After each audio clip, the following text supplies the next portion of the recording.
Bueno, buenas noches a todos. En el estado de Jalisco, desde que inició el problema de esta pandemia a nivel mundial, se realizaron diferentes acciones de coordinación fundamentalmente entre el gobierno del estado, los servicios de salud públicos que brindamos atención en esta entidad y el sistema de salud en su conjunto. De esto resultó estos mecanismos de coordinación que fueron analizando diferentes escenarios para abordar el problema de la pandemia en el Estado. Se pensó en un primer escenario donde pudiéramos tener de 0 a 100 casos con esta secuencia que se presenta acá de acciones que podríamos hacer en el Estado. Para el caso del hospital donde yo trabajo, la instrucción era reducir la consulta externa de seguimiento al 50% de todos los niveles de atención y reprogramar la consulta de seguimiento. Para que en el primer nivel de atención, en citas de crónico-degenerativas, solo se atendieran eventualidades y surtimiento de recetas. También en el primer nivel de atención se regularon las citas de dental, niño sano, crónico-degenerativas. En un primer nivel de atención también las citas de planificación familiar, tanto de primera vez como subsecuente, solo se entregaría el método. Se regenerarían las tomas masivas de mastografías, solo se harían algunas referencias a pacientes sintomáticas. Se suspenderían las referencias de cirugías selectivas a segundo y tercer nivel de atención. Se pospondrían las referencias de pacientes crónico-degenerativas a valoración de segundo nivel de atención. Se regenerarían talleres y sesiones de grupos en ayuda mutua. Y la ocupación hospitalaria la tendríamos que ir reduciendo a tener niveles de 50%, haciendo una reprogramación de cirugías selectivas, y este hospital sería el hospital de referencia y se reservarían de este hospital 20 camas como mínimo.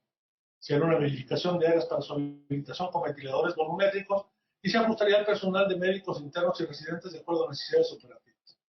Desde que tuvimos los primeros casos, el personal de salud mayor de 65 años y embarazadas se remitieron a sus casas. Y así estaba planteada para diferentes escenarios una estructura diferente para los hospitales que íbamos a formar parte de esta reconversión hospitalaria. Esta lámina es central. Había mecanismos fundamentales que tendríamos que respetar. Un primer mecanismo era de liderazgo, uno más de coordinación, uno de información, uno más de logística, de administración y financiamiento y revisión de procesos.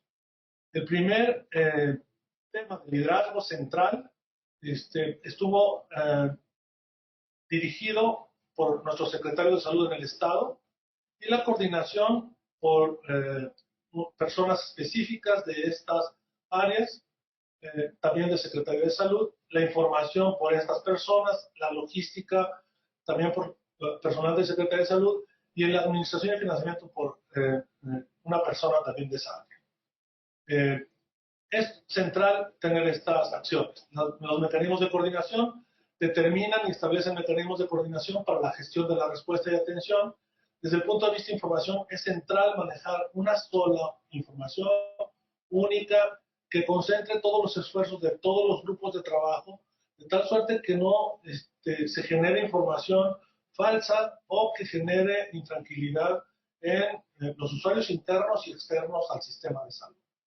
La logística es fundamental para determinar los alcances y límites operativos, la viabilidad de respuesta de los distintos procesos.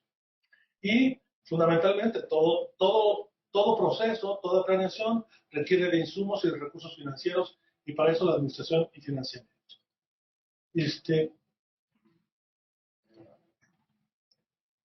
Fue importante identificar puntos de detección, ubicación de estos puntos de detección, determinar las personas asignadas a cada punto de detección, identificar filtros sanitarios por punto de detección, señalar claramente los flujos de personas por cada punto de detección, número de casos evaluados por punto de detección, identificarlos por sexo y por edad, casos sospechosos por punto de detección y casos remitidos al hospital por punto de detección. Esas fueron las primeras variables que estuvimos trabajando para esta identificación de casos.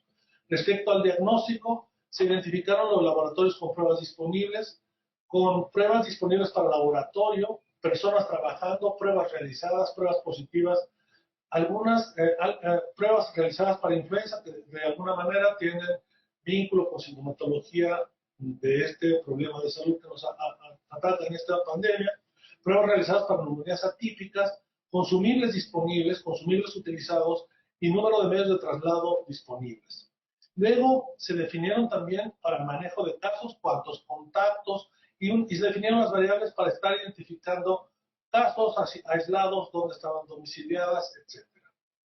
Así como las variables vinculadas con la atención hospitalaria, con casos hospitalizados, número de días de cada caso en unidades de cuidados intensivos, total de casos en estancia hospitalaria, total de defunciones en casos en estancias hospitalarias y una serie de variables que están acá señaladas que pueden ustedes revisar acerca de la atención hospitalaria. Y fundamentalmente una acción central de todo el plan de atención en el Estado fueron las acciones de prevención y control de infecciones, que seguimos trabajando en ellas. Protocolos revisados, realizados, actualizados, capacitaciones como una estrategia central de todo el proceso de atención de la pandemia, y protocolos de traslado de pacientes, limpieza e higiene de áreas clínicas, desinfección, higiene de manos, disposición de cadáveres, personal expuesto. Y identificamos tareas pendientes que teníamos que trabajar. Este fue nuestro primer ejercicio de planeación con el cual estuvimos trabajando. Yo quisiera mostrarles ahora cuál fue el plan de acción que diseñamos para nuestro hospital. El primer plan de acción estuvo relacionado con el escenario 1 de la coordinación estatal que previamente les mostré. El punto de partida fue la definición que para ese entonces estaba definida como casos sospechosos y casos confirmados. Les recuerdo que cuando arrancamos, un punto importante era el viaje o estadía del paciente en países con transmisión local o comunitaria. Y estaba definida el caso sospechoso como está descrito aquí en la parte superior. Igual estaba definido el caso confirmado como una persona que cumpliera con la definición operacional del caso y que contara con un diagnóstico confirmado por el laboratorio del INDRE de México, Distrito Federal. Esos eran nuestro punto de partida para trabajar con toda la planeación del hospital. Como vimos, la instrucción del plan requería que definiéramos los filtros de acceso. Nuestro hospital tiene algunos accesos que fueron cerrados y se implementaron accesos exclusivos para que el personal y pacientes pudieran ingresar al hospital. En cada uno de los puntos se establecieron filtros de acceso. Los compañeros pasantes en servicio social se asignaron a las áreas de ingreso de adultos, pediatría, tococirugía, ingreso de ambulancias de personal y estacionamiento de gobierno de personal, así como el ingreso al hospital de pacientes. Todos tenían una pistola para identificar temperatura,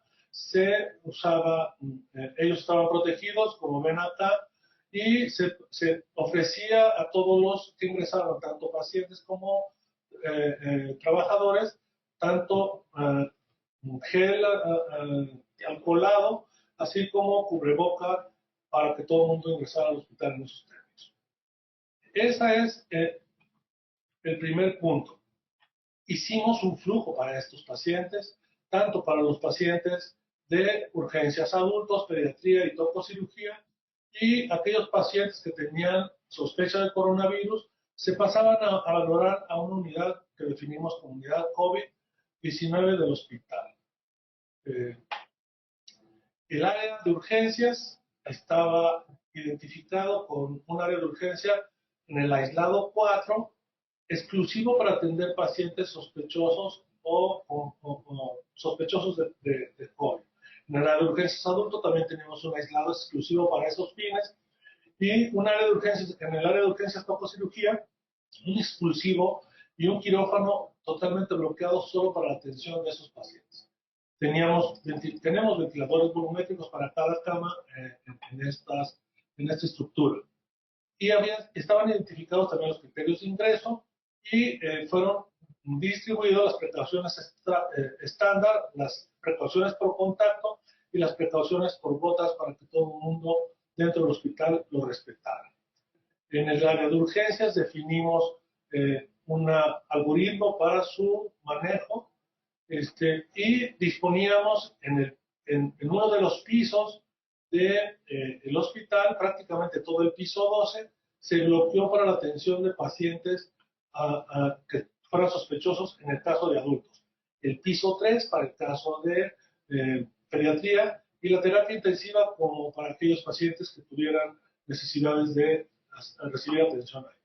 En caso de que no requirieran hospitalización, se enviaba a seguimiento por epidemiología y aislamiento en casa y etiqueta de la tos, así como las medidas de prevención que están universalmente definidas.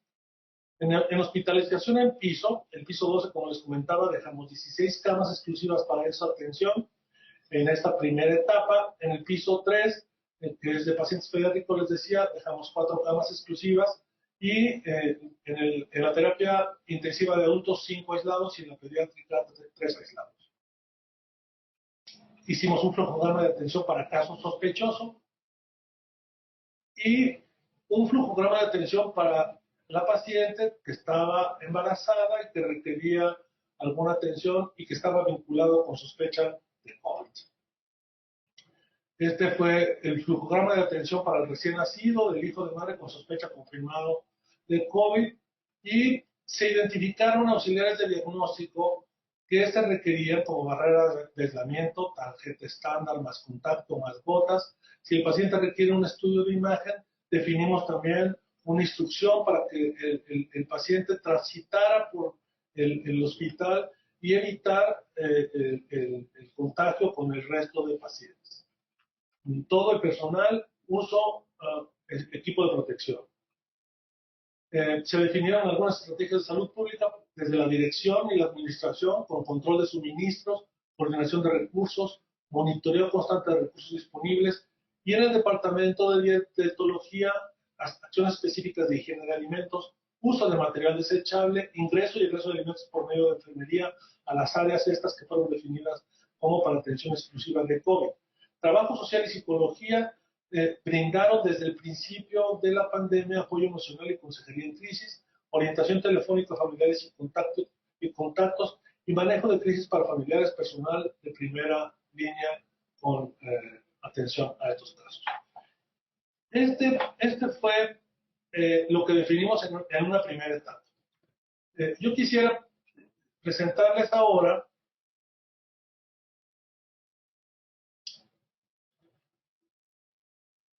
me brinco a la segunda etapa porque fue algo muy similar y voy a presentarles lo que hicimos en esta etapa que ya estamos trabajando ahora.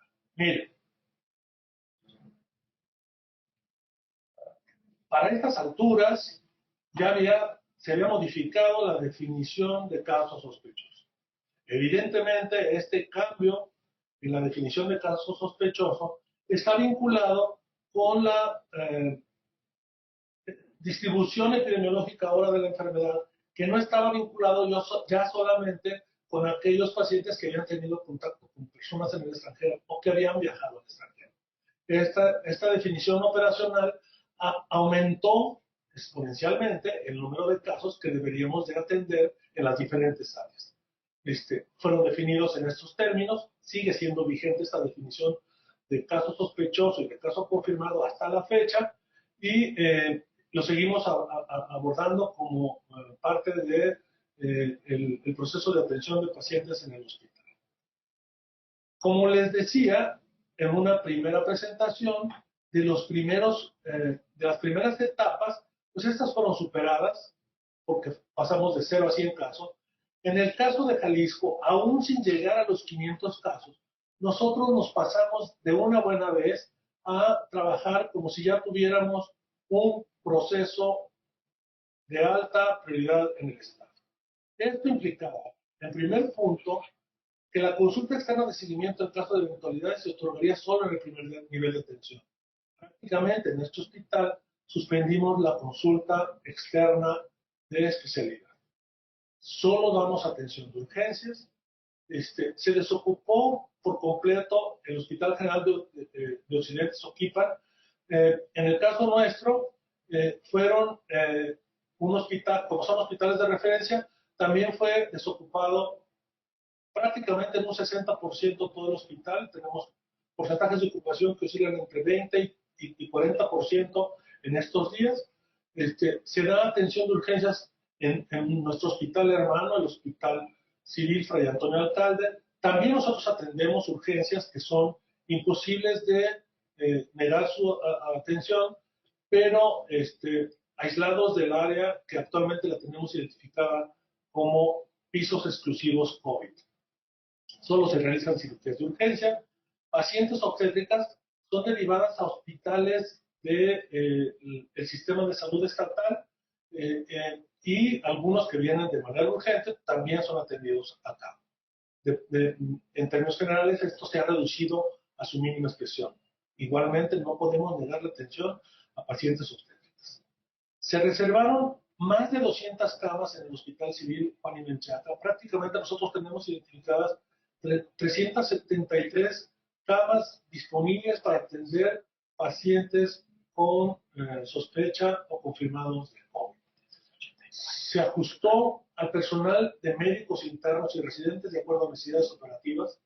Prácticamente los médicos internos no están trabajando en la atención de pacientes y el personal de salud mayor de 65 y embarazadas permanecen en casa, no están participando en la atención de los pacientes.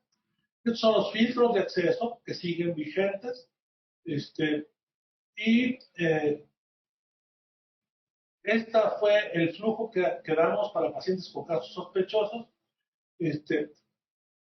y la hospitalización de urgencias, donde incrementamos evidentemente el número de camas para urgencias pediátricas, urgencias en adultos, tococirugía y los criterios de ingreso se mantuvieron iguales. Hasta la fecha disponemos de ventiladores para cada una de esas camas y la hospitalización en piso quedó definida de esta manera. Hospitalización adultos 173 camas, aislados adultos 22 camas, hospitalización pediatría 87 camas y 7 camas de aislados. Para pacientes graves tenemos 68 camas, unas intensivas de adultos y pediatría 16 camas. Se cuenta con ventiladores volumétricos para 68 pacientes en este momento. Y aquí empieza el tema de la planeación. Algo central que nuestro director general planteó desde su origen fue: lo primero es asegurar la protección del personal que va a atender a los pacientes. Y esa fue nuestra primera tarea de definición de equipo de protección personal para cada uno de los trabajadores de este nosocomio. Así identificamos necesidades de overall, capucha, tela, pivot, bata para cirujano desechable, trajes para cirujanos desechables, botas, guantes, etc. Se calculó considerando 373 camas por mes y estos fueron los insumos que resultaron. Adicionalmente, consideramos en un área que más adelante presentaré, fue cedida por el Centro de Investigación Translacional de la Universidad de Guadalajara, que conjuntamente con el Hospital Civil se desarrolla en un edificio anexo a este hospital, una unidad que definimos como Centro COVID-19, que en un momento les comento cuál es su función. Es como una función de triage de todos los pacientes con problema respiratorio independiente del hospital, que evita que el paciente tenga que ingresar al hospital y ponga en riesgo la estructura del hospital. Y eso nos dio un gran total para proteger al total de personal. Estos insumos, gracias al apoyo del gobierno del Estado, de la Dirección General del Organismo Público Descentralizado, Hospitales Civiles. De la dirección de este hospital no nos han faltado y han hecho todas las gestiones para que no nos falten estos insumos. Adicionalmente, hemos de reconocer algunos apoyos de la iniciativa privada y de la sociedad en su conjunto que nos han hecho llegar caretas, lentes, cubrebocas y algunos otros insumos de tipo gel y sanitizantes, alimentos, empresas que se dedican a la industria restaurantera nos han apoyado con la atención de los pacientes, de los trabajadores que atienden a los pacientes. El segundo, aquí está una gráfica de los insumos, más o menos en el proceso como están definidos. En un momento más pasaré un video muy corto sobre el vestido y desvestido de los trabajadores ante la atención de pacientes sospechosos confirmados de COVID. Tenemos dos equipos, unos con traje TIVEC, que lo usan prácticamente aquellos que están directamente vinculados con la atención de pacientes muy sospechosos o confirmados de COVID en los pisos definidos para eso, y las personas que están en las áreas de triage, en esta área de COVID, que se limitan a usar la bata quirúrgica, bueno, todo lo que está previamente definido para su protección, pero solo se terminan con la bata quirúrgica. Se definieron insumos de medicamentos, laboratoriales, de ventilación asistida y para sanitización en base a 373 pacientes, para 68 ventiladores disponibles y para todo el hospital en el tema de sanitización.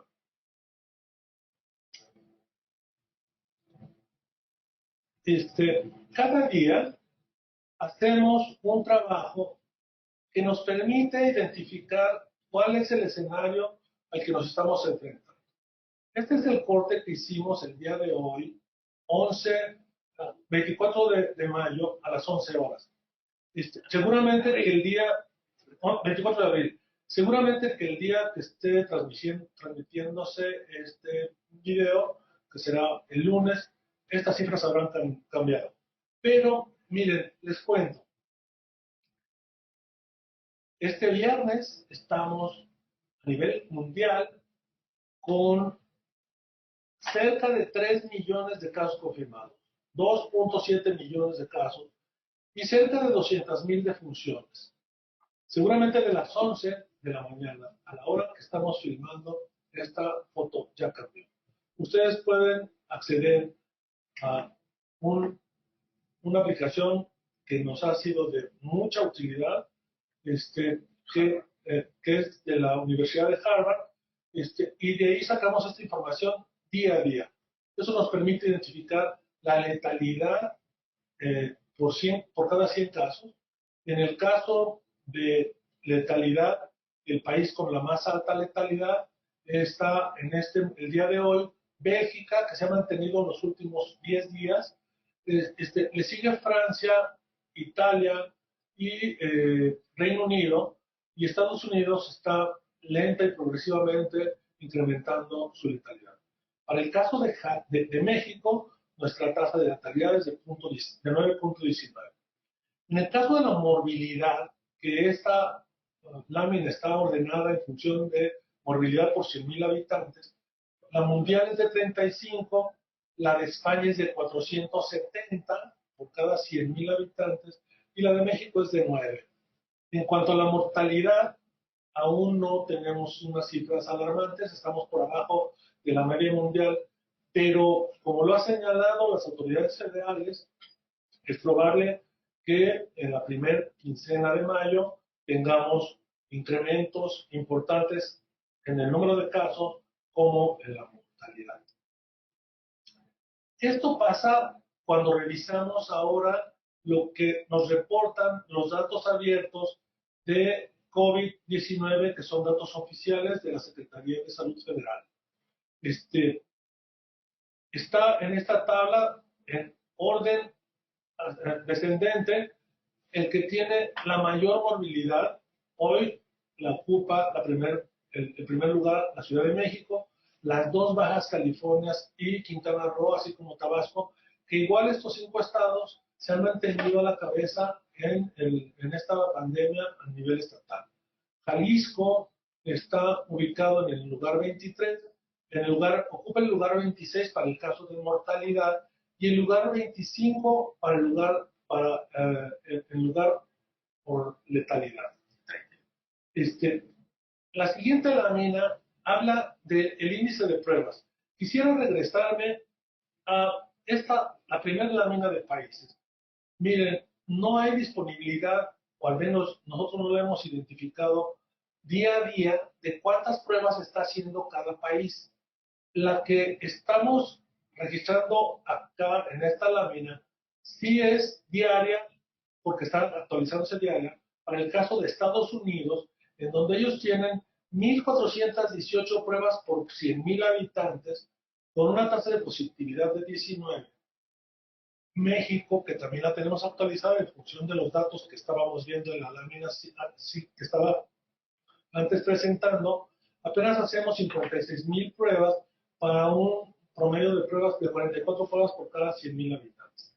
Esta acción en particular, la de pruebas, en este estado, el gobierno del estado, conjuntamente con la Universidad de Guadalajara, haciendo un cambio radical en la estrategia de detección y tamizaje de casos.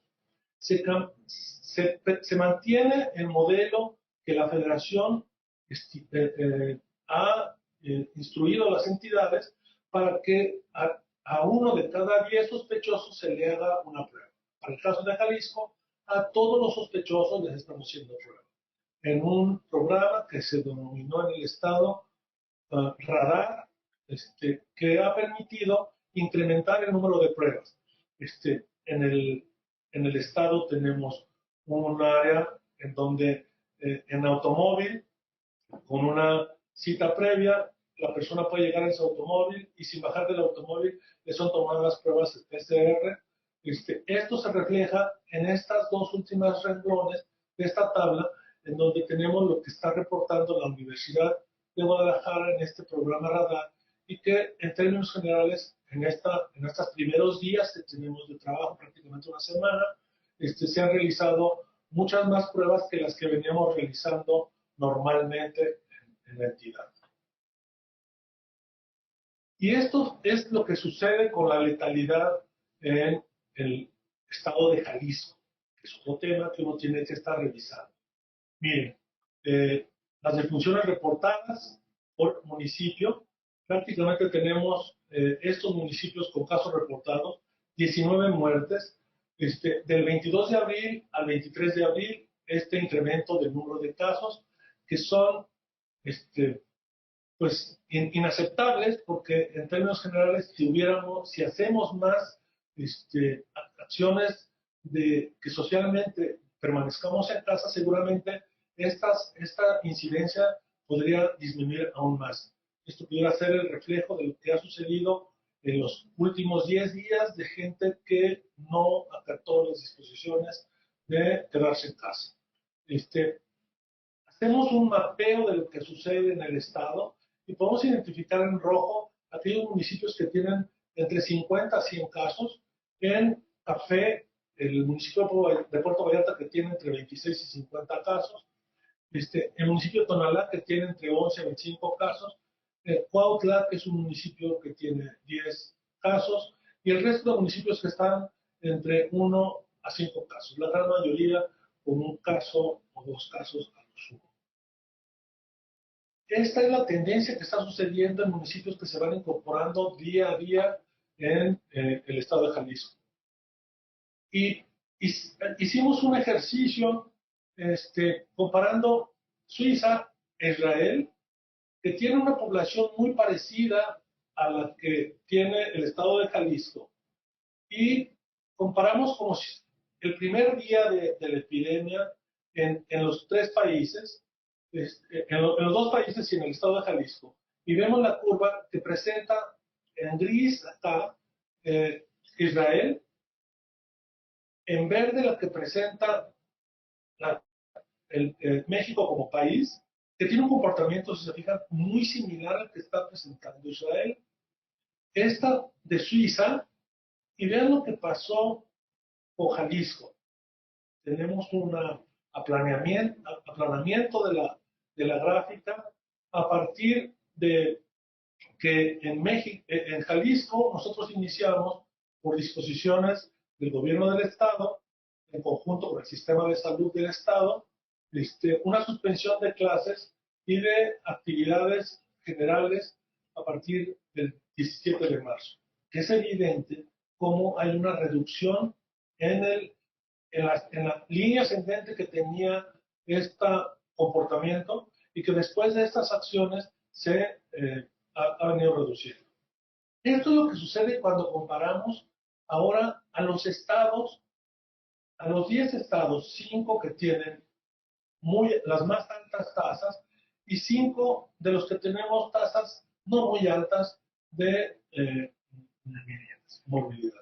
Aquí está la media nacional, en donde aquí podemos observar a Jalisco, Nayarit, Veracruz, Chiapas, el Estado de México, por aquí anda también Nuevo León, y estos estados que tienen las cifras más altas. Y es importante tener claro el comportamiento del día a día de lo que sucede en el estado para identificar el tamaño del problema que pudiéramos tener. El día de ayer ha sido en donde más casos hemos tenido en el estado de Jalisco, 19 casos en un solo día. El día 20 tuvimos 18 casos. Al parecer, según la información de que dispusimos, parece ser que se trataba de casos que eran de días anteriores que no habían sido reportados por instituciones de seguridad social. Y esta información, bueno, nos permite definir las cosas que hay que hacer. Por principio de cuentas, y esta es otra lámina que quiero presentarles, que la pueden consultar ustedes, son la Fundación Cardioinfantil del Instituto de Cardiología. Presentó estas tablas que nos permiten identificar qué equipo de protección personal debe usar cada persona dependiendo del área donde está trabajando.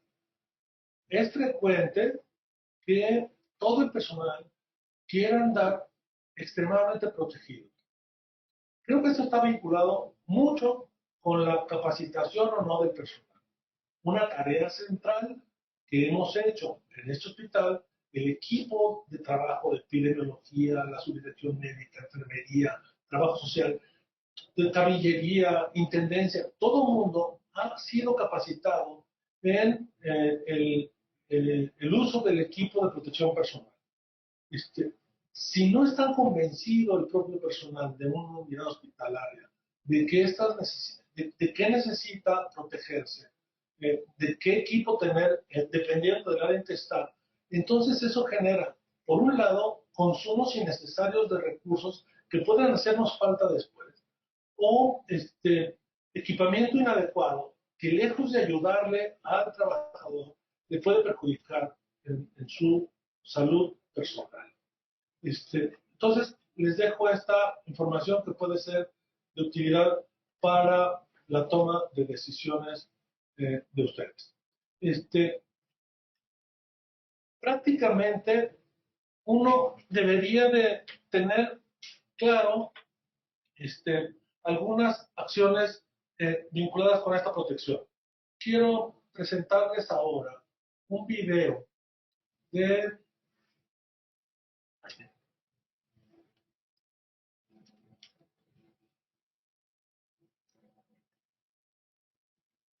no, quiero ver el video de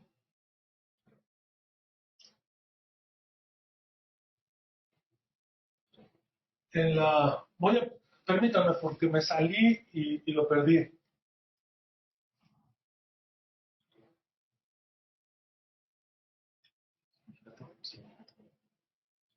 Es un video que está en la página de Facebook del Sindicato Único de Trabajadores del Hospital Civil de Guadalajara, y que lo pueden consultar.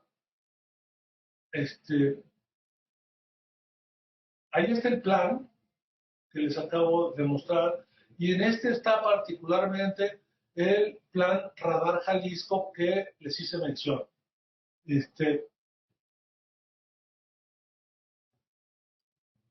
No, ahí va, ya lo encontramos.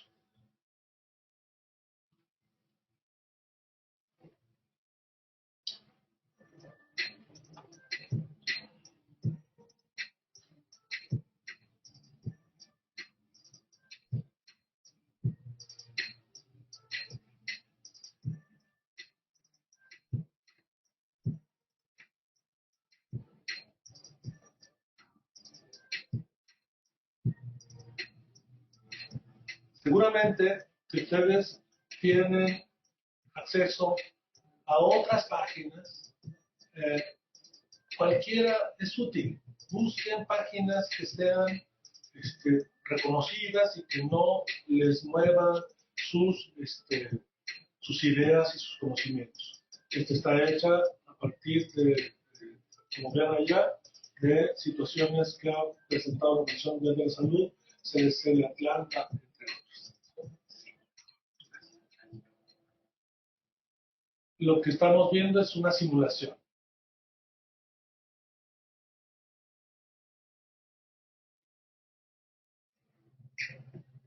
Realizar la técnica OMS para el lavado y higienización de las manos.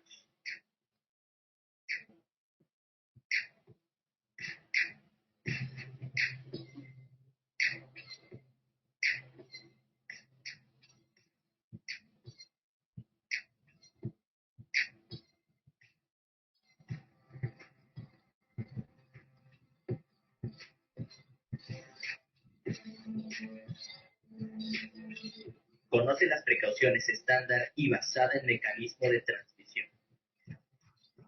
Viste el traje quirúrgico y el zapato de seguridad cerrado, rígido y antiderrapante, no tenis, con cabello recogido y sin accesorios, sin uñas largas ni esmalte. Coloca y ajusta las botas asegurando que cubran completamente el calzado.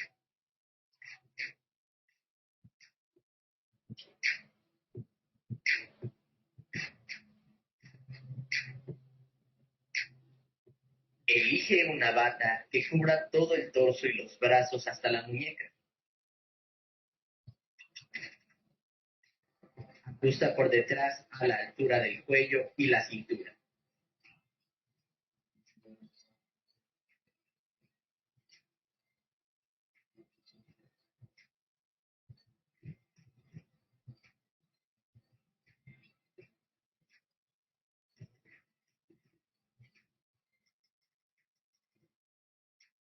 Ajusta con cinta microporosa al puño de la bata, de manera paralela al antebrazo.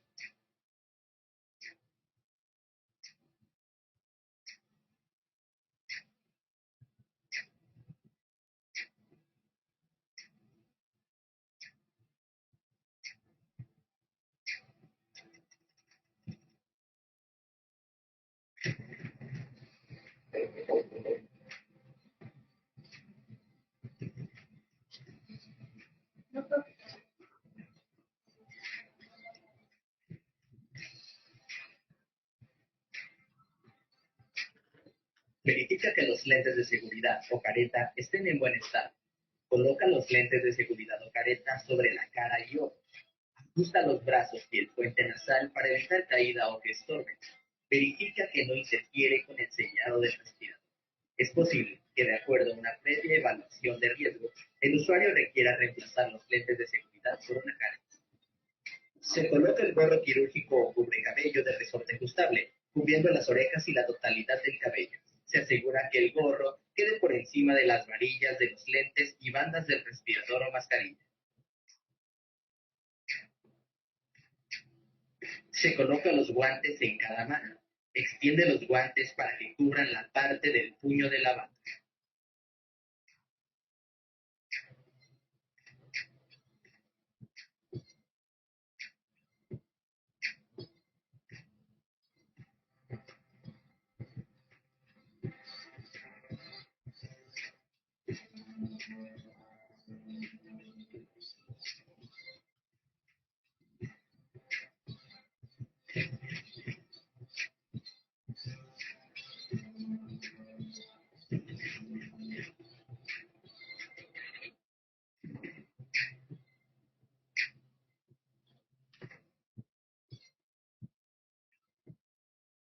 Realízalo con solución alcoholada o cloro, de acuerdo con la técnica de lavado de manos de la OMS.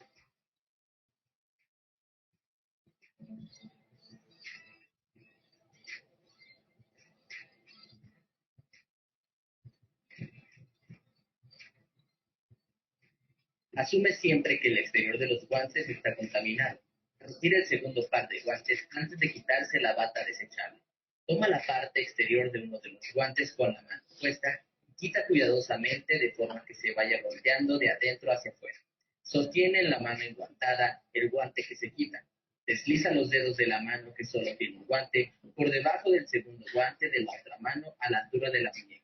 Quita el guante cuidadosamente, de manera que acabe cubriendo el otro guante del segundo par para que ambos queden al revés. Elimina los guantes en el contenedor de RPBI. Revísalo con solución alcoholada o cloro, de acuerdo con la técnica de lavado de manos de la OMS.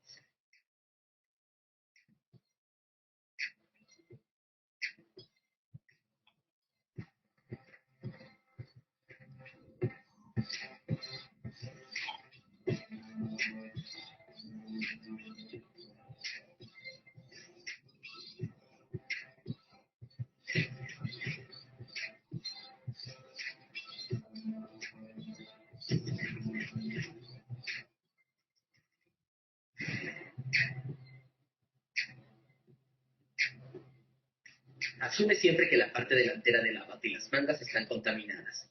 Desata los dos cordones traseros que se encuentran a la altura de la cintura, aún con el primer par de guantes puestos. Posteriormente, desata el cordón trasero velcro que se encuentra a la altura del cuello. Quita la bata volteándola al revés. Enróllala y deséchala en el contenedor de RPBI. Retira el primer par de guantes.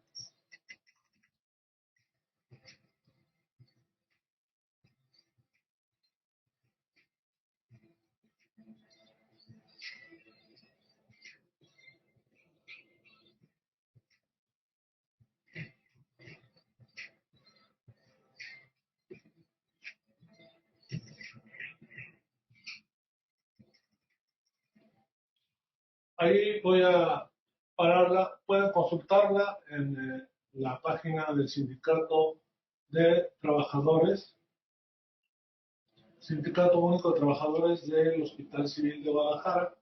Y es una evidencia más de algo que también quería comentar. Una pandemia no se atiende por un equipo solamente. Todos participan.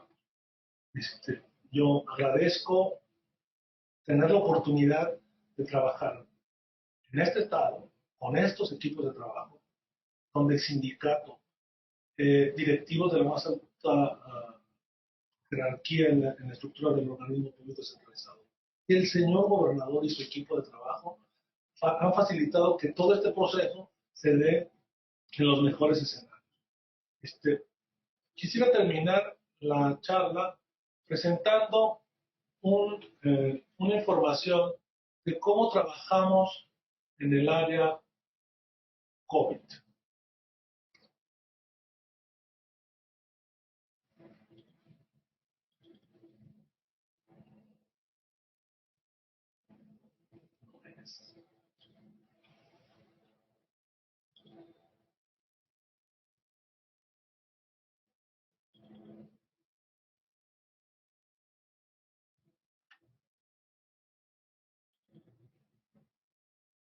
Miren, esta, esta unidad, pues que les hacía mención, es una unidad que fue transformada.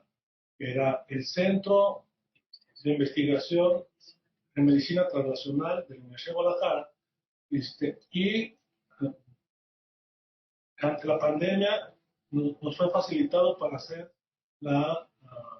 el triage y convertirlo en un centro de atención COVID que está separado del hospital. Esta es la estructura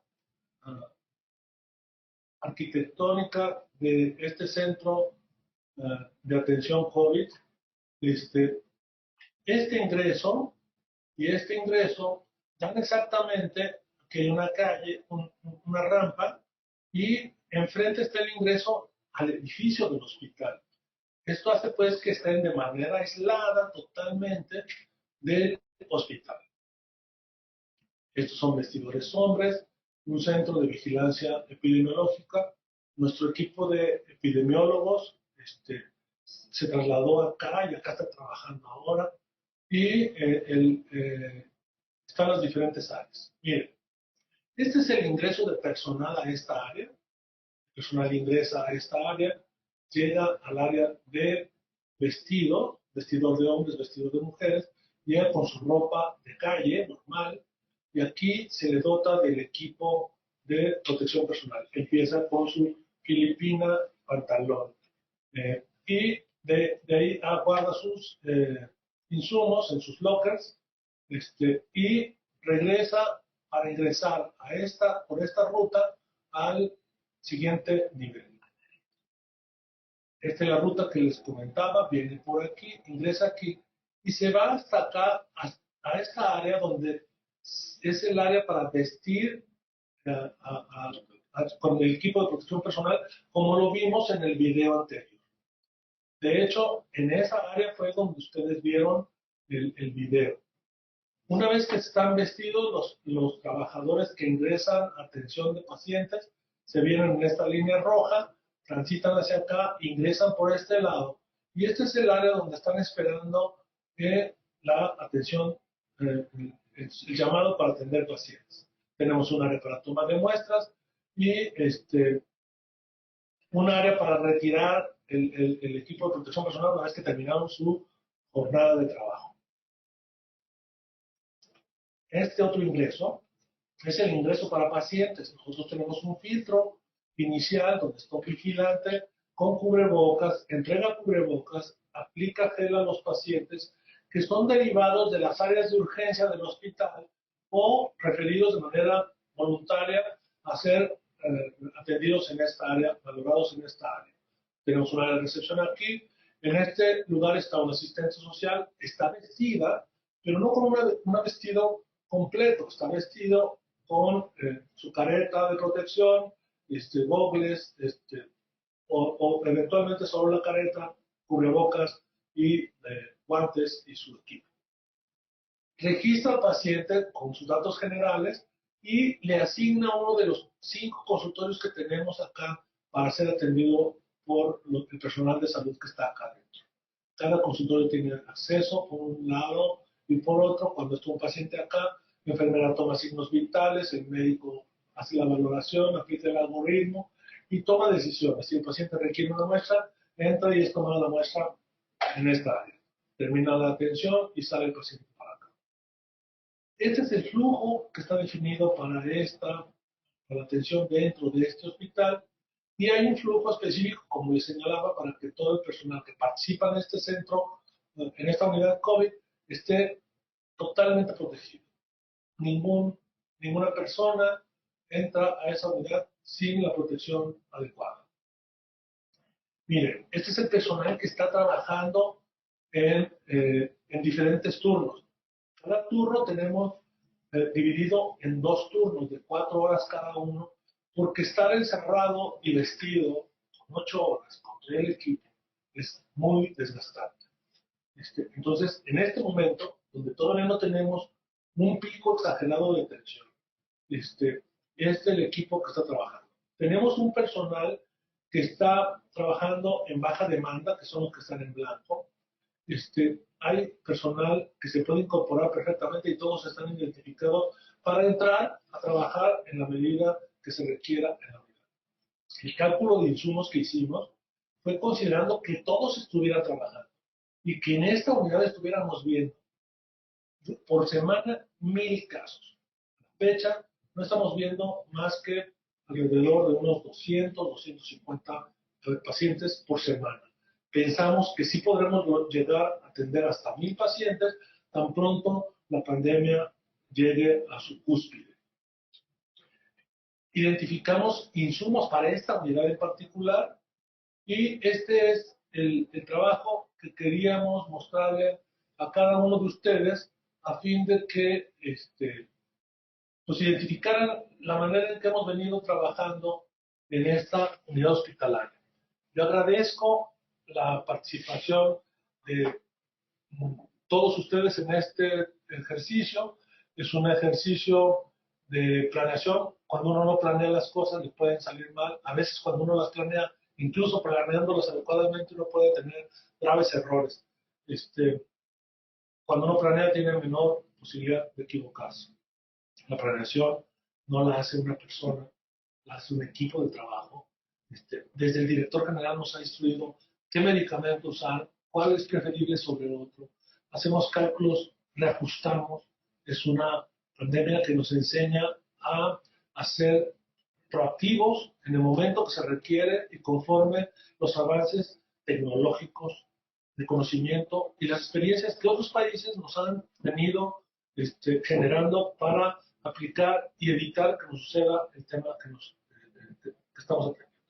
Yo hasta aquí quisiera dejar mi participación y les agradeceré a los posibles donantes para que apoyen esta causa en apoyo de los residentes de todo el país que requieren insumos para atender pacientes y estar con la mejor protección haciendo lo que sabemos hacer, brindar atención a los pacientes en las mejores condiciones de seguridad para el paciente, pero también para los prestadores de servicio de salud. Pues muchas gracias por su atención y yo aquí terminaría mi exposición. En el banner estará disponible mi correo para cualquier duda, comentario, aclaración y en lo que les podamos servir estamos a la orden. Muchas gracias y hasta luego.